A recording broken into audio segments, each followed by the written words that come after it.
Primeiro livro das Crônicas, capítulo 12, nós vamos ler o versículo 32.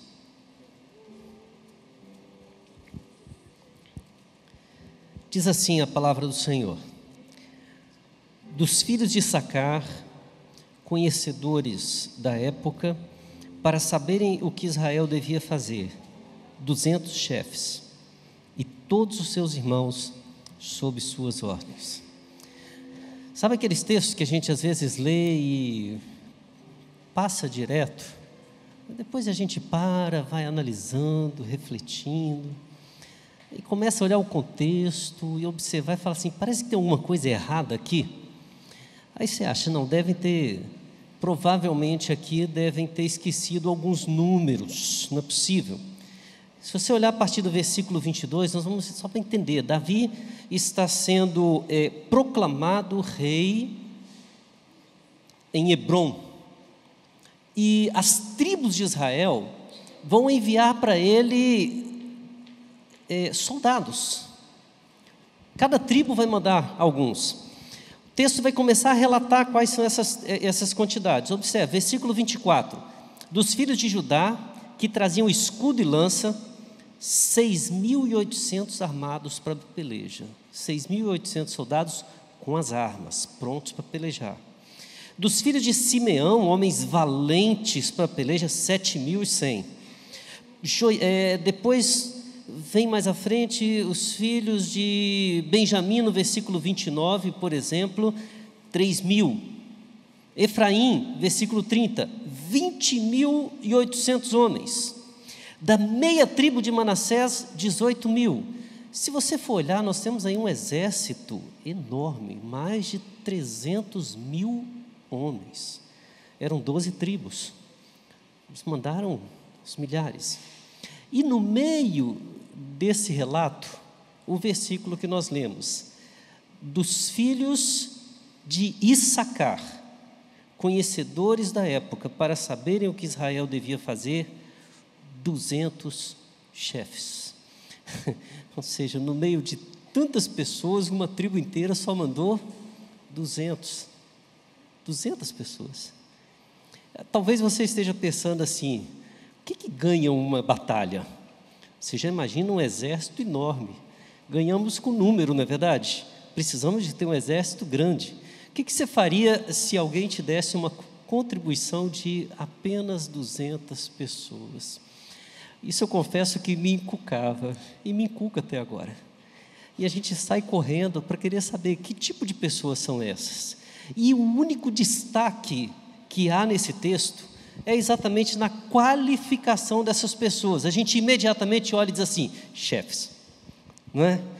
Mas sabia que esse não é o destaque? Eu fiquei pensando nisso, eles eram chefes, então pessoas capazes de saber dar boas ordens, de conduzir. Mas o texto, apesar de identificá-los como chefes, mostra que a característica fundamental deles é conhecedores da época.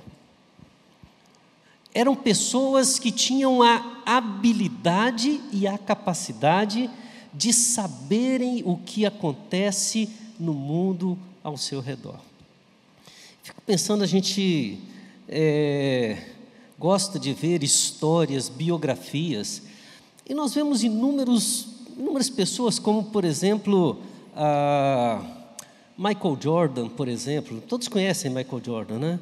Ele relata que, numa certa vez, ele se apresentou a um dos seus professores, pensando em jogar basquete. O professor olhou para ele e disse assim, cara, você não tem futuro, você vai ser melhor como plantador lá na roça do seu pai do que como jogador de basquete. Ele não soube ler aquela pessoa.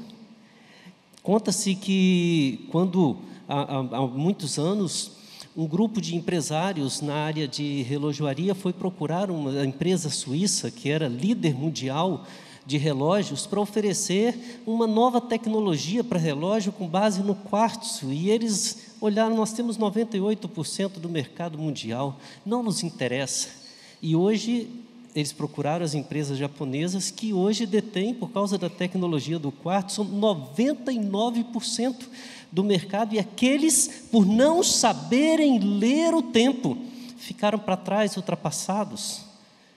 Quantas são as circunstâncias que passam por nós, e às vezes a gente fica tão grudado, vidrado no que está para trás e esquece de ver o tempo passando ao nosso redor. O grande medo da tribo de Issacar, quando enviou esses 200 para Davi, é que eles resolvessem encarar a batalha confiando na força, confiando nas armas, confiando na capacidade e no adestramento para a batalha. A tribo de Issacar resolveu presentear o reino com pessoas dispostas a olhar além. Quando se fala que eles eram conhecedores da época, eles automaticamente falam da capacidade que eles têm de liderar, da capacidade que eles têm de conduzir. E ele expressa isso dizendo: para saberem o que Israel deveria fazer. Em outras palavras, não é simplesmente a capacidade de comandar, é a capacidade estratégica, visionária que nós precisamos ter. Irmãos, esse texto me traz algumas preocupações para com a nossa igreja, e eu não falo só, por favor, com a Igreja Presbiteriana das Américas, porque creio firmemente que Deus tem nos dado uma visão muito além da nossa época, uma visão de sermos bênção no país, no local onde nós estamos, e a partir daqui para com todo mundo. Mas provavelmente, se formos andar e ver a realidade do nome igreja no nosso tempo, nós vamos perceber que sermões como o que ouvimos hoje de manhã, muitas vezes não são bem-vindos. Eu lembro de uma vez, eu dei aula para um curso de pós-graduação, só pastores, e dei uma tarefa, reverendo JR. A tarefa era simples, o título era Pregação e Cultura, e o desafio foi: faça uma pregação sobre um tema relacionado à ecologia. Todos pregaram, fizeram a tarefa, voltaram, me entregaram, bonito, e um pastor me chamou em particular e disse: reverendo, eu nunca mais posso fazer isso, quase fui demitido depois do culto. Me chamaram e disseram: ecologia não é assunto para se pregar na igreja. Alguns diriam: corrupção, não. Porque muitas vezes nós estamos olhando para trás e esquecemos que o nosso tempo exige não palavras bonitas ou discursos que enchem os nossos olhos, mas exijam que encontremos na palavra respostas que são perguntadas lá fora e aqui dentro. E talvez nenhum outro assunto precise tanto de uma resposta tão clara como tivemos hoje de manhã da Bíblia, quanto vivermos numa sociedade corrupta. Isso me faz pensar em algumas necessidades que nós, como igreja, precisamos trabalhar para poder sermos úteis para o nosso tempo. Não adianta sermos um exército com milhões, ou, como alguns dizem, quase 30% da população brasileira, com a Bíblia na mão, igrejas lotadas, e isso não fazer diferença porque vivemos séculos passados, ou apenas pregamos sem ter acesso ao coração sequer dos que estão ouvindo a mensagem do Senhor. Ou seja, nós estamos sendo desafiados a, como a tribo de Issacar, sermos uma igreja que olha aquilo que está acontecendo e leva propostas verdadeiras, respostas reais que alcancem primeiramente a nós, mas depois aos outros. E se pensarmos nisso, eu quero citar um sociólogo que faleceu no ano passado, muito famoso, Zygmunt Bauman.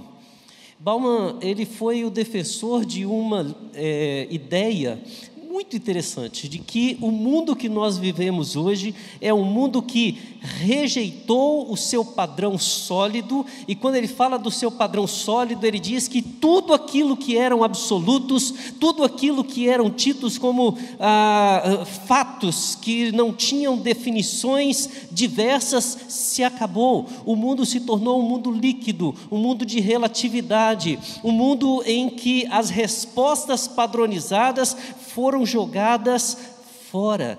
E isso significa muitas vezes que nós, como igreja, nos perdemos dentro desse ambiente, porque somos uma instituição que tenta ser sólida em um ambiente completamente liquefeito.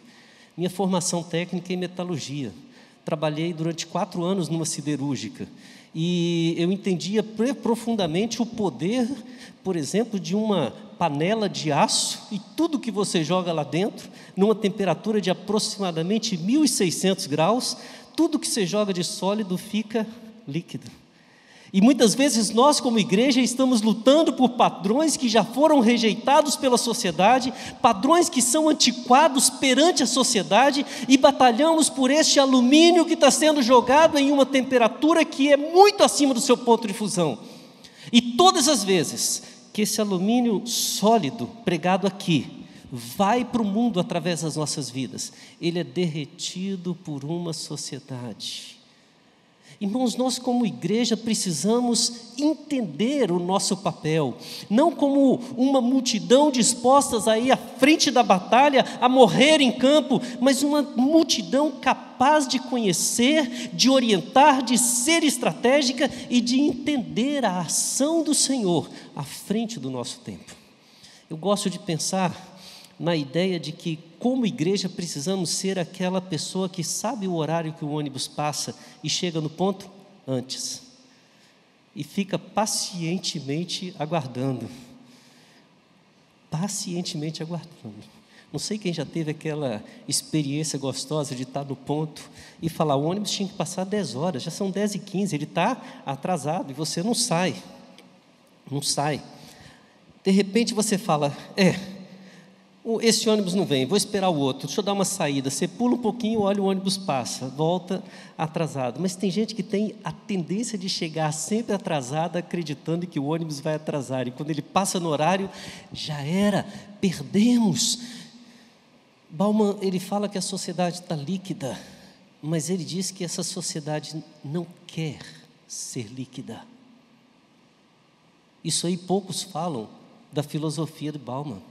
Ele fala que essa sociedade ficou líquida porque ela tem rejeitado constantemente e continuamente os padrões, as verdades, a ética, os costumes, a moral que o cristianismo estabeleceu. Por isso essa sociedade é tão aversa a tudo que é cristianismo.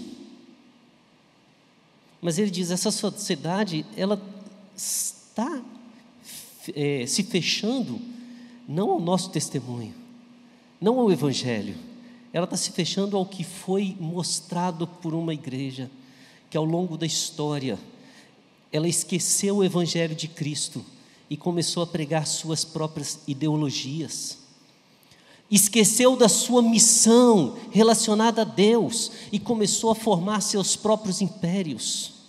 Ela começou a matar em nome de Jesus. Ela começou a criar regras para dominar e escravizar em nome de Jesus. E é interessante, talvez na visão de Bauman, essa sociedade ficou liquefeita num ponto de fusão muito alto, porque nós transformamos o Evangelho, que tem o ponto de fusão de um tungstênio, em algo tão barato, que nem o estanho, que é 300 e poucos graus, é mais identificado com o Evangelho na igreja. Temos um problema. Nós precisamos restaurar uma teologia que realmente seja adequada para o nosso tempo. E essa teologia que tem que transformar nosso mundo, nossa vida, ela tem que ser uma teologia sólida. Isso me faz pensar que mais do que nunca, se queremos ser como essa tribo de Issacar, a Bíblia tem que ser mais do que o apetrecho que carregamos nas mãos ou um dos aplicativos do celular, ou a palavra que nós vamos citar, ou um verso bonito que recebemos sempre, de vez em quando, através do aplicativo da Igreja das Américas. Que maravilha, todo dia eu programei para 2 horas da tarde receber o versículo e fico esperando para dizer o que é que vai chegar para mim. É bom, faz bem, mas se isso é o meu relacionamento com a palavra de Deus, não vale nada. Uma teologia sólida é saber o que a palavra de Deus aplica ao nosso coração. Paulo elogia a igreja de Bereia, e o motivo dele elogiar a igreja de Bereia é que eles examinavam, eles não apenas viam as palavras que foram citadas em relação à confissão de fé, eles iam para dizer: é verdade mesmo? O que o reverendo Homer está pregando é verdade, o que o reverendo JR pregou é verdade? E uma coisa que é fantástica, quando descobriam que era verdade, eles aceitavam e transformavam a sua vida. Irmãos, nós precisamos de uma teologia que aumente o nosso ponto de fusão no mundo. Bauman diz que a sociedade está à procura de um sólido que forme padrões, de uma sociedade que seja viva, que seja ética. E é muito interessante olharmos para uma sociedade no nosso tempo que clama pela ética e eles são ateus, são aversos ao Evangelho, estão clamando muito mais por mensagens que deveriam ser proclamadas pela igreja e vivenciadas por nós. Deveríamos ser nós os defensores de um mundo sem poluição, de uma ética, de uma política sem corrupção. Deveríamos ser nós os pioneiros a irmos à frente, porque isso é o que o Evangelho faz com a nossa vida. Deveríamos ser nós a clamarmos através de um testemunho, famílias criadas nos princípios do Senhor, zelosas pela educação dos filhos e assim por diante. E quantos itens, quantas e quantas pautas que nós vemos lá fora, e quando colocamos dentro da igreja, levanta-se muitas vezes a própria igreja para dizer: isso não é pregação do Evangelho, isso não é pregação do Evangelho. Há muitos anos, uma equipe de pastores esteve na África do Sul, em Kwasizabantu. Deve ter lembrado, lá na nossa terra, lá no Espírito Santo, foi uma equipe enorme de pastores. E um desses pastores, ao dar o testemunho, ele disse: meus irmãos, fiquei impactado pelo avivamento daquele lugar. Mas o que atraiu o meu coração não eram as mensagens pregadas, porque elas eram simples. Não tinha muita diferença do que se pregava lá e do que se pregava aqui. Mas me impactava ver o zelo que eles tinham com as pessoas. Porque eles não abraçavam porque o louvor ou a igreja disse: dá um abraço no irmão que está do seu lado. Eles abraçavam porque o amor havia sido fundamental no seu coração. Eles abraçavam os irmãos porque verdadeiramente amavam. E diz que um determinado irmão, algumas línguas vão dizer brasileiro, claro, né? Num determinado momento usou um copinho, pegou e jogou no chão. Não foi brasileiro, com certeza, a gente não faz isso. E um irmão se levantou com todo o amor do mundo, pegou aquele copo, levou para o lixo, voltou quietinho no seu lugar. Aí um outro virou para ele, para esse que jogou o papel, e disse assim: e aí, viu que exemplo? Aí o outro ouviu e disse assim: meu irmão, que isso? Eu tenho que agradecer a Deus pela grande oportunidade que Ele me deu de ser útil a Ele. Eu acho que depois daquela, nunca mais ele jogaria um copo no chão. Mas quantas vezes a gente esquece que isso é testemunho, e que é isso que a sociedade quer ver em nós. Uma fé sólida, uma fé que não se expressa apenas quando temos trabalhos a fazer na igreja. Irmãos, me assusta ver muitas vezes situações em que nós só estamos presentes quando temos uma função para fazer e esquecemos que a palavra tem que transformar o nosso coração, porque ela é viva. Não é porque eu ministro, É porque eu sou um cristão, servo do Senhor. Um grupo de amigos foi fazer um curso sobre como plantar igrejas no nosso tempo. É um tema em voga. E ao voltar, ele disse que ficou escandalizado pelo testemunho, por uma palavra de um dos professores. Ele disse assim: olha, plantar uma igreja é muito fácil, tudo que a gente precisa é de uma equipe de qualidade e bons recursos financeiros. Vou dar um exemplo para você. Escolhe um lugar bom e uma igreja disposta a gastar dinheiro com vocês. Contrate uma boa banda, né? E faça pregações boas. Se você não é um pregador bom, se você não é um reverendo Averaldo da vida, convide ele e pague bem. Era esse o conselho. Aí ele falou assim: e não importa, se não tiver bom músico na sua igreja ou nas igrejas ao redor, chame não crentes, quem sabe eles não serão também os seus primeiros convertidos. Dá para entender o escândalo que tomou conta de todo mundo? Às vezes a gente entende que essas táticas são boas, mas esquece que nós perdemos a oportunidade de mostrar para o mundo o que o Espírito Santo está fazendo em nós. Deus desprezou os sábios da época e colocou 11 pescadores, estudantes, publicanos, pessoas que o mundo olhava e falava assim: são galileus. Aliás, o líder desses galileus, ele veio de Nazaré. E são estes que a Bíblia fala que são os que transtornaram o mundo, viraram o mundo de cabeça para baixo, por uma simples questão: eles criam de coração no ensino que lhes fora dado por aquele nazareno que morreu numa cruz com 3 anos e pouco de ministério, pregando a verdade. O mundo verdadeiramente rejeitou o que muito foi anunciado, mas o mundo está desesperado por ver em nós o Evangelho do Senhor Jesus Cristo. Um Evangelho que começa com a transformação da nossa vida. Começa com a certeza de que se hoje de manhã nós tomamos uma decisão difícil na nossa vida, orar por um corrupto, isso é difícil. Pela conversão nossa, piorou ainda. Orar pelo corrupto é fácil, não é? Oh Deus, leva ele para a cadeia. Oramos por ele. Mas orar pela conversão,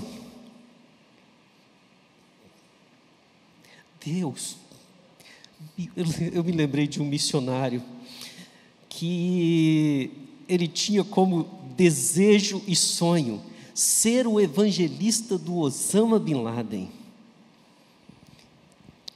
Ele chegou um dia a ter um sonho tão vivo, que disse ele que levantou no outro dia e foi comprar passagem, porque ele se encontrou com Bin Laden numa caverna que estava em tal lugar, no Afeganistão, e ele colocou aquilo, ele está lá.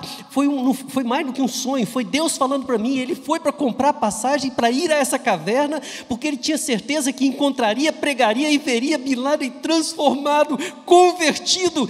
E aí de repente eu fiz uma pergunta para ele: meu irmão, como é que seria a sua reação? Como é que você acha que seria a reação da igreja se você chegasse e falasse: irmãos, Deus me deu a graça de evangelizar e ver Osama Bin Laden convertido, e eu o trouxe aqui para pregar o evangelho nessa manhã, mas eu gostaria que um dos irmãos, depois do culto, pudesse levá-lo à casa de vocês para almoçar, passar a tarde e, se possível, dormir, porque nós não alugamos um hotel para ele. Ele falou assim: meu Deus, eu não tinha pensado nisso. Não precisa ser o Bin Laden. Uma igreja em Belo Horizonte contratou um pastor para evangelizar as prostitutas e os homossexuais que estavam ao redor da igreja. O trabalho foi bem feito. Conheço esse pastor, homem de Deus, zeloso. Muitas começaram a se aproximar da igreja que fica perto de uma praça. antes de irem para a rua para ouvirem a palavra de Deus. Outras começaram a vir para a igreja antes do trabalho. Começou a haver um show de reclamação na igreja. Essas mulheres estão muito perto da igreja, os nossos homens estão correndo risco. Olha, essas mulheres estão vindo para a igreja e estão destruindo a nossa igreja. São mulherinhas. Esses homossexuais estão entrando na igreja. Isso não pega bem para nós. Aí veio a pior de todas. Um monte de irmãos dizendo: o pastor que nós contratamos está andando com prostitutas e com homossexuais. Era o ministério dele. Ele foi chamado para isso. Deus estava agindo. Irmãos, como é que nós podemos pregar o evangelho se nós não cremos que ele pode transformar aqueles a quem pregamos que Jesus salva e transforma? Você leva um doente ao médico porque acredita que ele pode sair dali curado. Você entrega a causa nas mãos de um advogado porque você acredita que ele vai te defender, vai usar a lei e vai ganhar a causa. Você leva a palavra de Deus na vida das pessoas que estão desesperadas, sem padrões, não sabem mais como viver, e diz para eles que Jesus pode salvá-los, pode transformar a sua vida, pode dar-lhes convicções, pode curar sua alma. E quando essas pessoas acreditam, damos um passo para trás, porque queremos viver aquela igreja de ponto de fusão baixo, que não gera envolvimento,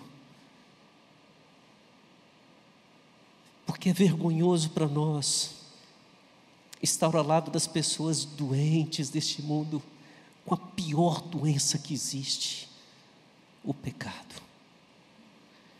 Muitas vezes nós queremos ser como igreja o hospital, lindo, maravilhoso, um dos melhores hospitais, o melhor corpo clínico, administradores de primeira qualidade, tudo nota 10, mas uma placa enorme na frente: não aceitamos doentes.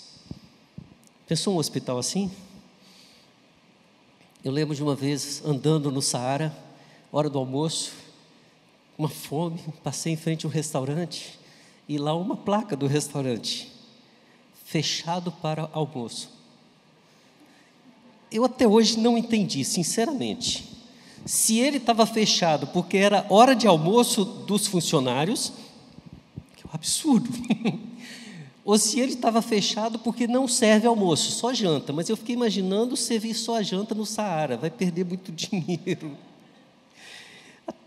Você imagina uma igreja fechada para aquilo que Deus está fazendo na vida dessas pessoas em um mundo líquido? Se é essa a nossa pregação, nós somos aquelas tribos que estão mandando soldados valentes, corajosos, para morrerem na batalha. Pessoas com competências, qualidades para ministrarem em todas as áreas, para morrerem na batalha. Agora, se somos como a tribo de Issacar, temos a certeza que vivemos uma época que exige muito mais de nós. Não basta sentar no banco da igreja, não basta cumprir os nossos compromissos de cristão, não basta devolvermos o dízimo, as ofertas, não basta investirmos, que bênção, nós vamos para a nossa nova sede, vai ser uma bênção. Nós temos que ir além do nosso tempo, nós temos que conhecer o que Deus está fazendo, irmãos, porque nós não estamos mudando de um lugar bom para um lugar melhor, nós estamos seguindo a direção do que Deus está fazendo com a nossa igreja. E Ele está levantando uma tribo de Issacar. E não é para chegar lá e ver novamente um monte de gente bonitinha adorando a Deus, com a auréola na cabeça durante o culto. É porque Deus tem obras tremendas de transformação para fazer, como tem feito em nós. Como tem feito em nós. E aí, o que vamos fazer? Estamos dispostos a aumentar o nosso ponto de fusão para resistirmos à temperatura desse mundo líquido? E quanto mais a fogueira, o fogo colocar nesse cadinho, mais temos capacidade de suportar? O tungstênio tem uma temperatura, um ponto de fusão de mais de 3.000 graus Celsius. Você pode jogá-lo numa panela de aço líquido. Ele vai continuar sólido, aquecido. O tungstênio é esse filetezinho que se coloca na lâmpada incandescente. É essa igreja aqui que Deus quer para hoje. É isso que Deus quer que seja visto na sua vida. É isso que Deus está chamando-nos para sermos neste mundo. É para isso que a nossa teologia tem que servir. Para que nós possamos ser impactados, transformados e agentes para ir ao mundo e ver o que Deus há de fazer. Nós já vemos hoje, além do nosso tempo. Queremos apenas nos prepararmos, porque a hora que esse ônibus passar, pode atrasar horas, queremos estar lá. Na hora que chegar o momento, embarcaremos. Isso se chama avivamento, despertamento. É o agir que Deus tem para cada um de nós. Você quer isso? Quer fazer parte dessa história? Eu quero te desafiar. Quero te fazer um desafio. Eu quero que você diga pelo menos assim: Senhor, eu estou com medo, eu não sei se eu vou resistir. Fazendo nossas propagandas, né, Marcelo, a gente tem estudado sobre sofrimento na sala da UMP. Aí na quarta-feira, o reverendo Augusto foi pregar no seminário, falando para os pastores. Ele falou sobre todo o sofrimento de Paulo.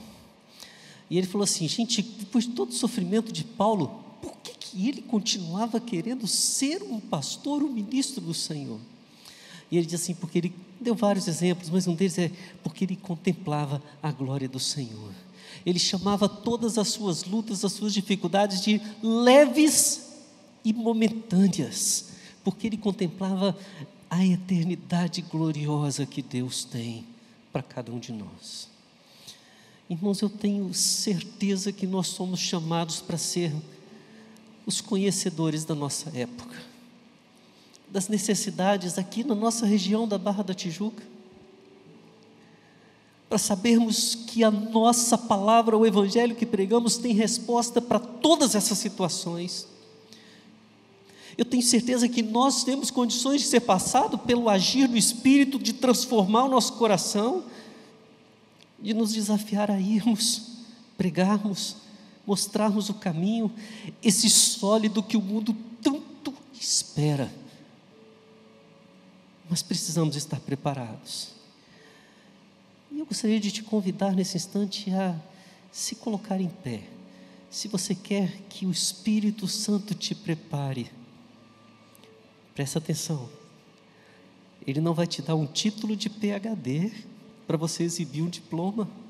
Ele vai dizer assim: eu vou contigo pelo vale, eu vou contigo por onde andares, e vou te mostrar o que eu tenho a fazer através de você, o que eu tenho a fazer através dessa igreja. Se você quer ser esse instrumento nas mãos do Senhor, conhecedor da sua época, instrumento para saber aquilo que devemos fazer, se coloque de pé aí onde você está e vamos orar. Vamos orar. Vamos colocar a nossa história diante de Deus. Não coloque a nossa nova sede nas mãos de Deus, coloque a minha história nessa nova sede, na presença de Deus. Não coloque os presbíteros para eles saberem decidir, coloque a nossa igreja aqui em cada passo. Não é decisão nossa, que nós saibamos ler o que o Espírito Santo está falando para nós e nos envolvermos presentes, como servos, antes de ministrarmos, como filhos obedientes, antes de termos qualquer exigência. Você está em pé, que bênção, eu também, todos nós. Que o Senhor faça a obra na nossa vida. Vamos orar. Pai, contemplamos a Tua igreja em pé, Senhor. Contemplamos, ó Deus, o desafio que o Senhor tem para nós. Nós não queremos viver no mundo e passar por essa história sem deixar marcas. Não marcas que mostrem a nossa importância, mas marcas que mostram, ó Deus, que como uma tribo do Senhor, conhecemos o Teu agir, conhecemos a Tua visão, zelamos pelo conhecimento da Tua palavra, que nos leva não ao mundo fácil, não a tarefas que sejam simples. Não é fácil, é doloroso, é desafiador, não é simples, é complexo, mas é a direção do Senhor para a nossa vida, Pai. Queremos, ó Deus, nos colocar como vasos, para que o Senhor encha do azeite do Senhor. Se precisar, quebre, mas faça um vaso novo. Queremos ser, ó Deus, esse instrumento, não para poder ter um hospital bonito, mas para irmos às ruas e trazermos os enfermos e dizermos que aqui há salvação. E que ao chegarem ao nosso meio, esses enfermos, por mais despedaçados, por mais desenganados que possam estar, possam encontrar em nós o amor que procede do Senhor, possam encontrar em nós, ó Deus, se não temos o medicamento, possamos, ó Deus, pelo menos ser um instrumento para levá-los a quem tem, o Senhor Jesus. Ó Pai, nós queremos não apenas sermos aqueles que são desafiados dominicalmente,